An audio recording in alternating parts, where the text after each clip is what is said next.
Life time science நேர்களுக்கு வணக்கங்க. இப்போ நம்ம பார்க்குறது என்னன்னா 21/11/1987 அவங்க வந்து பிறந்த ஜாதகத்தை கமெண்ட்ஸில் கேட்டிருந்தாரு. அவங்க ரிஷப லக்னங்க. ரிஷப லக்னத்திற்கு பொதுவாகவே நான் ஏற்கனவே சொல்லியிருக்கேன், ரிஷப லக்னமாக இருந்தால் லக்னாதிபதி சுக்கிரனாகி 1, 5, 9 கூடியவர்கள் யோகாதிபதிங்க. அப்படி இருக்க சுக்கிரன், புதன், சனி 3 பேரும் யோக கிரகங்களாக வருவாங்க. அதுக்கு அடுத்தபடியாக சந்திரனை எடுத்துக்கிட்டா அவர் கெட்டவராகவே வந்துடுவார். சுக்கிர திசைக்கு ரிஷப லக்கணத்திற்கு, சுக்கிர திசைக்கு இல்ல ரிஷப லக்கணத்திற்கு 3 எட்டக்கூடிய மாரகாதிபதியாக சந்திரனும் குருவும் வந்துடுவாங்க. அதனால சந்திரன் அவ்வளவு நல்ல நன்மைகளை செய்ய மாட்டார் இருக்கும் இடத்தை பொறுத்து. 4ஆம் அதிபதியான சூரியனும் அதே தாங்க. பாவக்கிரகமாக வந்து ஒரு நல்ல இடத்துல மட்டும் இருந்துட்டாருன்னா பிரச்சனை இல்லைங்க. இல்லாட்டினா அதுக்கு அடுத்த நிலை. அதுக்கு அடுத்தபடியாக 7, 12 கூடிய கலஸ்திரஸ்தானம் 12ஆம் இடத்துக்கு அதிபதியான செவ்வாய், அவர் கிட்டத்தட்ட ஒரு அவயோக மாதிரியே வந்துருவார். அதுக்கு அடுத்தபடியாங்க 8, 11 கூடிய குரு தாங்க இந்த ரிஷப லக்னத்திற்கு ரொம்ப கெட்டவராக வந்துருவார். இருந்தாலும் இந்த கிரகங்கள் எல்லாமே இருக்க வேண்டிய இடங்களில் மறைந்து இருந்துட்டால் அந்த கிரகங்களும் யோகத்தை தான் செய்யும். ஆனால் அமையணுமே, அதுதானே, அந்த மாதிரி இருக்குதா அப்படின்னு. அதுக்கு அடுத்தபடியாக இன்னொரு முக்கியமான விஷயம், லக்னாதிபதியான சுக்கிரன் 6ஆம் வீட்டுக்கும் அதிபதியா வந்துடுறாருங்க. 6ஆம் வீட்டுக்கும் அதிபதியா வரும்போது அவர் நல்ல இடங்கள் இருக்கணுங்க. இல்லைன்னா அவரும் இதே கிரகம் மாதிரி கெட்டதுகளை பண்ணிடுறாரு. அதுக்கு அடுத்தபடியாக 9, 10 கூடிய ரொம்ப பெரிய யோகாதிபதினு சொல்றமே சனி, அவருமே நல்ல இடங்கள்ல அமையல. அவர் கிரகம் நல்ல யோகரை அவர் வழங்க மாட்டார். மொத்தத்துல நம்ம பிறக்கும் போது கிடைக்கும் வரன் தாங்க, என்ன வரம் கிடைக்குதோ அதுதான். அப்படி இருக்கிறதா அந்த கிரகங்களுடைய அமைப்பு நம்மளுடைய. இப்ப அவருக்கு பாத்தீங்கன்னா, அவர் பிறந்தது வந்து பாத்தீங்கன்னா ரிஷப லக்னம், சந்திரன் வந்து விருச்சிகத்துல 1987 இருந்து 2000 வரைக்கும் சனி திசை. அவர் பிறந்தது அனுசம் நட்சத்திரம் 2ஆம் பாதம் சனி திசை. அடுத்து புதன் திசை, கே திசை முடிஞ்சு இப்போ சுக்கர திசை வருது. 2000 வரைக்கும் சனி திசை, 2017 வரைக்கும் புதன் திசை, 2024 வரைக்கும் கேது திசை, 2024 இருந்து சுக்கர திசை. இப்படி இருக்க இந்த சுக்கிரனை பத்தி இன்னொரு விஷயமும் சொல்லணுங்க. 6ஆம் அதிபதி ஆகி அந்த 6ஆம் அதிபதி சனி கூட சேர்ந்து, சனி யோகாதிபதி தானங்க, அவங்க கூட சேரலாம். என்னதான் இருந்தாலும் சனி கூட சேரும்போது அவங்க பாவக்கிரகமா மாறிடுவாங்க. சுக்கிரன் நல்லதை பண்ண மாட்டாங்க, சனிக்கு பரவாயில்லைன்னு சொல்லணும். அந்த மாதிரிதான் அதுவும் இருக்கும் வீட்டை பொறுத்து தாங்க அமையும். அதுக்கு அடுத்தபடியா சுக்கிரனும் நல்ல இடங்கள்ல அமைஞ்சிடணுங்க. எனக்கு தெரிஞ்சு ரிஷப லக்னத்திற்கு லக்னத்துல சுக்கிரன் இருக்கும்போது 2ல சுக்கிரன் இருக்குதாங்க நல்லது. மற்ற இடங்கள் எல்லாமே அந்த அளவுக்கு யோகத்தை கொடுப்பதில்லை. 11ல இருந்து சனி பார்வை இல்லாம இருந்தா நல்லது, உச்சம் அடைவார். 11ல் இருந்து சனி பார்வை இல்லாமலோ பாவக்கிரகங்களுடைய சேர்க்கை இல்லாமலோ நன்மைகளை செய்வார்.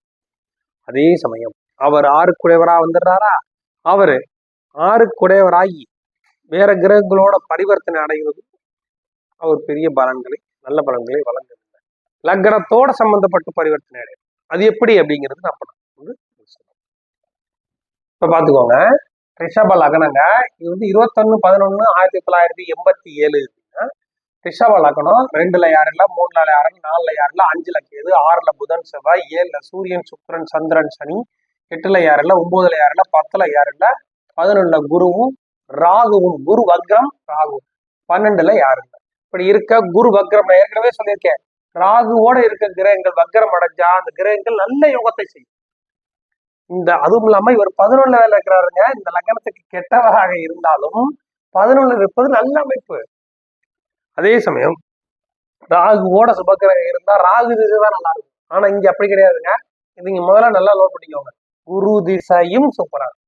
இந்த லக்னத்துக்கு குரு திசை, இந்த ஜாதகம் இப்படி குரு திசையெல்லாம் வந்துச்சுன்னா ரொம்ப டாப்பா இருக்கும். குரு திசை தானங்க ஆகாதுன்னு நீங்க, இப்ப குரு திசை நல்லா இருக்கிறத பொறுத்துதாங்க பலனு. இப்படி இருக்க குருவும் ராகுவும் சூப்பரா நல்ல நல்ல பலன்களை வழங்குவாங்க. சரி, அது இருக்கட்டும். இப்ப நம்ம விஷயத்துக்கு வந்தோம்.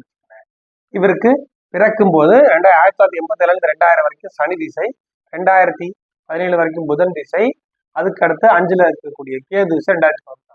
இப்ப சுக்கர திசையில சுக்கர புத்தி போயிட்டு இருக்கு. 24ல இருந்து 3 வருஷம், 25, 26, 27 வரைக்கும் சுக்கர திசையில இப்போ நான் அடிக்கடி சொல்ற விஷயங்கள் என்னன்னா, எந்த லக்னத்துல பிறக்கிறோமோ அந்த லக்னத்திற்கு முதல்ல இதை நல்லா நோட் பண்ணிக்கணும். எந்த லக்னத்துல பிறக்கிறோமோ, சுக்கிரனோட லக்னம்னா சுக்கிரன் அணியோடைய திசைகள் அடுத்தடுத்து வரணுங்க. அதுதாங்க யோகம். இப்ப குருவோட லக்னமா இருக்குன்னு வச்சுக்கோங்களேன், குருவோட அணிகளான இப்ப உதாரணத்துக்கு சூரிய திசையில ஆரம்பிச்ச சூரிய திசை, சந்திர திசை, செவ்வாய் திசை, ராகு திசை, குரு திசை அப்படி வரணுங்க. அப்படி வந்தா தான் அவங்களுக்கு தொடர்ந்து நல்ல யோக அமைப்புகள் அமையும். அப்படி இருக்க இவர் பிறந்ததே நான் தப்பு சொல்ல வரல. இவர் பிறந்தது பாத்தீங்கன்னா சனி திசையில தான் பிறந்திருக்காரு. ஆனாலும் என்னதான் வந்தாலும் கிரகங்கள் ஆப்போசிட்டா போய் உட்கார்ந்தா அந்த பலன்கள் மாறி இருக்குங்க. இதாங்க இப்ப நான் பேச வந்த முக்கியமான விஷயம். இந்த ஜாதகத்துல முக்கியமான விஷயமும் அல்ல. பலன்கள் என்னங்க நீங்க இப்படிதான் சொல்றீங்க, 1, 5, 9 தான் சொல்றீங்க, இருந்தாலும் அது இருக்கிற இடத்தையும் பார்க்க வேண்டியது இருக்கு இல்லைங்க. எல்லாமே கலக்கு போட்டுத்தான் நம்ம பார்க்க வேண்டியது இருக்கு. இப்ப சனி 7ல இருக்காரு, திக்பலம் தாங்க, இல்லையே சொல்லாரு. சனி சந்திரனுடைய சூரியனுடைய திக்பலம் அடைந்தாலும் சனி இப்ப இந்த 4 பேர் எந்தெந்த இடத்துல இருக்கிறாங்க அதெல்லாம் சொல்லிடுறேன். இவங்க 2 பேரும் அனுசம் 1ஆம் பாதத்தில் சூரியனும் அனுசம் 2ஆம் பாதத்தில் சந்திரனும், சுக்கிரனும் சனியும் கேட்டை 4ஆம் பாதத்துல இருக்கிறாங்க. அதாவது விலகித்தான் இருக்கிறாங்க. இந்த பக்கம் அனுசத்துல சூரியனும் சந்திரனும், கேட்டை 4ஆம் பாதத்துல சுக்கிரனும் சனி இருக்காங்க. என்னதான் இருந்தாலும் வீடு ஒண்ணு தானுங்க. முதல்ல இதை புரிஞ்சுக்கணும் எல்லாரும். என்னதான் இருந்தாலும் வீடு ஒண்ணு தானே, முதல்ல அதை புரிஞ்சுக்கணும். கேப் விட்டு இருக்காங்க. அந்த பலன்கள் ஓரளவுக்கு நல்ல பலன்களை வழங்கினாலும் இருக்கும் வீடு ஒண்ணு தானங்க. அதை நம்ம மாற்ற முடியாது, டிகிரி கணக்கு மாற்ற முடியாது. அப்படி இருக்க இன்னொரு முக்கியமான விஷயத்த சொல்லிடுறேங்க. சுக்கிர திசை நடக்குதுங்க, சனி திசை இந்த லக்னத்துக்கு யோகாதி திசை வந்துச்சு, சரியா இல்லை. அடுத்து புதன் திசை. புதன் திசை என்ன பண்ணும், 6ல போய் உட்காந்துருக்காரு. யாரு கூட, யாருக்கு ஆகாதவரோட. புதனுக்கு செவ்வாய் சுத்தமாகாது, செவ்வாய்க்கு புதன் சுத்தமாகாது. அப்படி இருக்க 2 பேர் எந்த வீட்டுல போய் உட்காந்துருக்காங்க, 6ஆம் வீட்டுல. யாரு பேரு, புதன். 2, 5 கூடிய தனாதிபதி. தனாதிபதி போய் மறைஞ்சதை சொல்ல வரல, 6ஆம் வீட்டில் இருக்கிறாருல. அப்படிங்கிறப்போ கெடு பலன்களுக்கு அந்த புதன் திசை பெரிய லாபங்களை கொடுக்காது. அதுக்கு அடுத்து கே திசை, சொல்ல வேண்டியதெல்லாம் 5ல கேது, அந்த வீட்டதிபதி 6ல படையும். அடுத்தபடியா சுக்கர திசை. இப்ப நம்ம சுக்கர திசைக்கு வரோம். சுக்கர திசைக்கு வரும்போது பாத்தீங்கன்னா, இந்த சுக்கரனை பொறுத்த மட்டும் ஒரு விஷயம் புரிஞ்சுக்கணுங்க. நான் இப்பதான் சொன்னேன், லக்னத்தோட சம்பந்தப்பட்டு, இப்ப குருவும் இங்க குரு இங்க சுக்கரன் இப்படி இருக்கலாம், தப்பு கிடையாது. இல்லாட்டி இங்க சுக்கரன் இங்க கூட இருக்கலாம், தப்பு கிடையாது. 8ல இருந்தாலும் 2ஆம் வீட்டை பார்ப்பாரு. அப்படி இல்லாமல் நான் எதுக்கு இதெல்லாம் சொல்ல வந்தேன்னா, 6ஆம் வீட்டோட அந்த சுக்கரன் தொடர்பு கொள்ளலைன்னு சொல்ல வந்தேன். இதுக்கும் பார்க்கும்போது அவர் 6ஆம் வீட்டோட தொடர்பு. ஆனால் இங்க பாருங்க, சுக்கரன் செவ்வாய் வீட்டுல சுக்கரன், சுக்கரன் வீட்டில் செவ்வாய். பாத்தீங்களா, பரிவர்த்தனை அடைஞ்சிருக்காங்க. நான் சொன்னேன் பாத்தீங்களா, பரிவர்த்தனை அடைகிறது யோகம் யோகம் யோகம்னு எல்லாரும். பரிவர்த்தனை அடைகிறதுலயே சில சிக்கல்கள், நம்ம அதை புரிஞ்சுக்கணும். அது ஒரு பிளஸ் மைனஸ் என்னன்னு சொல்லிடுறேன். சுக்கரன் தன்னுடைய வீட்டை பார்க்கிறார், அது ஒரு பிளஸ் பாயிண்ட். லக்னத்தை அவர் பார்க்கிறார், லக்னாதிபதி லக்னத்தை பார்ப்பது ஒரு யோகம். சந்திரனும் லக்னத்தை பார்ப்பது ஒரு யோகம், அது ஓகே. எந்த வகையில அவங்க செயல்படுவாங்க அடுத்து அப்படி பார்த்தா, அவங்க கொஞ்சம் ஃப்ரீயா இருந்தா தாங்க. உங்க வீட்டுல நீங்க ஃப்ரீயா இருந்தா தாங்க உங்களால சுதந்திரமா இருக்க முடியும். உங்க வீட்டுல இருக்கிற இடத்துல பிரச்சனை இருந்தா எப்படி இருக்கும் உங்களால, அது மாதிரிதான் நம்ம பார்க்கணும். இவர் வீட்டை பார்த்தாலும் இந்த 3 பேரோட சேர்ந்து இருந்து பாக்குறாரு. சனி நட்பு கிரகம் தானங்க, இருந்தாலும் அவர் பாபக்கிறாரு. இப்படிதான் பார்க்கணும். இவர் மறைஞ்சிருக்குதான் நல்லது பண்ணணும். கூட சேரும்போது இவரும் சேர்ந்து கெடுப்பாரு. எப்படின்னு கேட்டீங்கன்னா, சுக்கிரன் பாபத்துவம் ஆயிருந்தார், அதாவது பவரை இழந்து விடுவார்.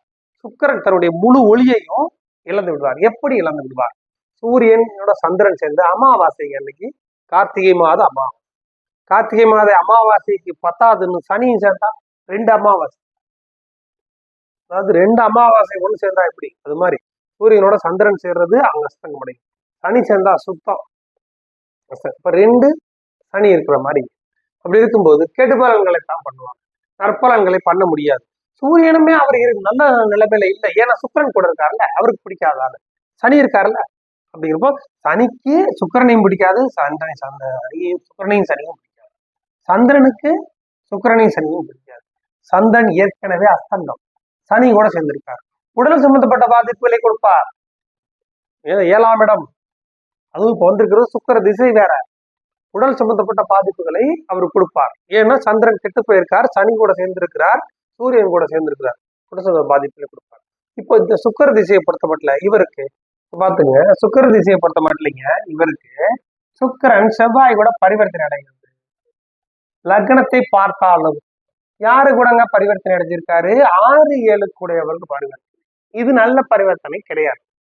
சரிங்க, பரிவர்த்தனையும் சரியில்லை, கிரகங்கள் சேர்க்கையும் சரியில்லை. இப்ப இதுதான் இதுல பிரச்சனை. இப்படி இருந்துச்சுன்னா இந்த சுக்கிர திசை இவருக்கு நல்ல யோகம். 2-5 கூடையவர் புதனும் 6ல போய் உட்கார்ந்துட்டாரு. அப்படி இருக்கும்போது என்ன ஆகுதுன்னா இந்த பரிவர்த்தனை பொறுத்த மட்டும் இவருக்கு பெரிய அமைப்புகளே அந்த சுக்கிர திசையும் கொடுக்காது. இவருக்கு ஒரே ஒரு விஷயம் என்னன்னு கேட்டீங்கன்னா, நம்ம இறைவன் வழிபாடு தாங்க. மொத்தத்துல ஸ்ரீரங்கம் ஒரு வருஷத்துக்கு ஒரு நாள் கண்டிப்பா ஸ்ரீரங்கம் போயிட்டு வந்தாங்கன்னா இந்த சுக்கிர திசை ரொம்ப நல்ல அமைப்புகளை கொடுக்குங்க. அது 100% நம்மளுக்கு மன நிம்மதி, அதே சமயம் திசைகளை ஓரளவுக்கு நல்ல பலன்கள் வழங்குதுன்னா ஸ்ரீரங்கத்துக்கு சுக்கிர திசை நடந்து பாதிப்புகள் இருந்தா ஸ்ரீரங்கம் போயிட்டு வர்றது ரொம்ப நல்ல யோகா அமைப்புங்க. அதை வேணா இங்க பண்ணலாங்க. அதுக்கு அடுத்தபடியாக இந்த சுக்கிரனை பொறுத்த மட்டும் நான் சொல்ல வேண்டியதை சொல்லிடுறேன். இந்த சுக்கிர திசையில பொதுவாகவே இவங்க உடல் சம்பந்தப்பட்டதை பார்த்துக்கணும். சுக்கிர திசை சூரிய சுக்கிர திசை அடுத்தது வருது பாருங்க. அதனால உடல் சம்பந்தப்பட்டதுல வெளியா பார்க்கணும். அதுக்கு அடுத்தபடியா வரவு செலவுல ரொம்ப கேர்ஃபுல்லா இருக்கும். அதாவது ஜாமீன் போடுறது இந்த மாதிரிலாம் பண்ணக்கூடாது. என்ன காரணம் அப்படின்னு கேட்டீங்கன்னா 6-7 கூட பரிவர்த்தனை. முதல்ல அதை புரிஞ்சுக்கணும். நம்ம 6-7 கூட பரிவர்த்தனை அடையக்கூடாது. அதுதான் மெயின். அப்படிங்கிறப்போ அது நல்ல பலன்களை வழங்காது. இந்த சுக்கிரன் சனி கூட சேர்ந்தனால இவர் கெட்டும் போயிடுறாரு. இதுல என்னன்னா ஏதோ பணம் வருது நம்ம பண்றோம் அப்படின்னாலுமே அதுல நம்ம கேர்ஃபுல்லா இருக்கும். உடம்பு சம்பந்தப்பட்டதுலையும் சரி, பணம் வரவு செலவு பொருளாதாரத்திலையும் சரி, ஜாமீன் கொடுக்கறது, கடன் வாங்குறது, கடன் எல்லாம் இப்ப கொடுத்து கெடுக்க பார்ப்போம். இதெல்லாம் நம்ம பார்த்துக்கணும். அப்படிதான் நம்ம பார்த்துக்கணும். இவருக்கு சுக்கிர திசை முடிஞ்சு அடுத்து வர்றது பூராமே சூரியன் சந்திரன் அப்படிங்கிறப்ப அது பெரிய அமைப்புகளே வழங்காது. இந்த சுக்கிர திசை பரவாயில்லை, இருந்தாலும் பொருளாதாரத்துல பார்த்து இருந்துக்கணும், உடம்பு சும்மா பார்த்துக்கணும். அதுக்கடுத்து ஸ்ரீரங்கம் போறது ரொம்ப நல்ல பலன்களை கொடுக்கும். இந்த மாதிரி பரிவர்த்தனைகள் அமையக்கூடாது. அமைஞ்சா அது நல்ல பலன்களை வழங்காது. சுக்கிரன் செவ்வாய் பரிவர்த்தனை ரிஷப லக்னத்திற்கு 6-7 அமைவது அது பெரிய அமைப்புகளை கொடுக்கும்.